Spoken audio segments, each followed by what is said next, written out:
বৈষম্য বিরোধী ছাত্র জনতার আন্দোলনে এক পোশাক কর্মীকে গুলি করে হত্যা চেষ্টার অভিযোগে ক্ষমতাচ্যুত প্রধানমন্ত্রী শেখ হাসিনা সহ ৩৪৪ জন সাবেক সংসদ সদস্যের বিরুদ্ধে মামলা নেওয়ার আবেদন করা হয়েছে।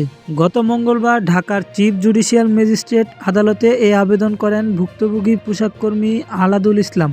বাদীপক্ষের আইনজীবী মাহবুব হাসান প্রথম আলোকে জানান, গত ৫ই আগস্ট দুপুর ২টার দিকে ঢাকার অদূরে আশুলিয়া থানার সামনে পোশাক কর্মী আলাদুল ইসলামকে গুলি করা হয়। স্থানীয় লোকজন গুলিবিদ্ধ অবস্থায় তাকে পাশের একটি হাসপাতালে নিয়ে যান। পরে তাকে ঢাকার সম্মিলিত সামরিক হাসপাতালে সিএমএইচ এ ভর্তি করা হয়। আইনজীবী মাহবুব হাসান আরও বলেন, পোশাক কর্মী আলাদুলের গুলিবিদ্ধ হওয়ার ঘটনায় এর আগে কোনো মামলা হয়েছে কিনা সেটি তদন্ত করে ২০ কার্যদিবসের মধ্যে প্রতিবেদন দেওয়ার জন্য পুলিশ ব্যুরো অব ইনভেস্টিগেশনের নির্দেশ দিয়েছেন আদালত।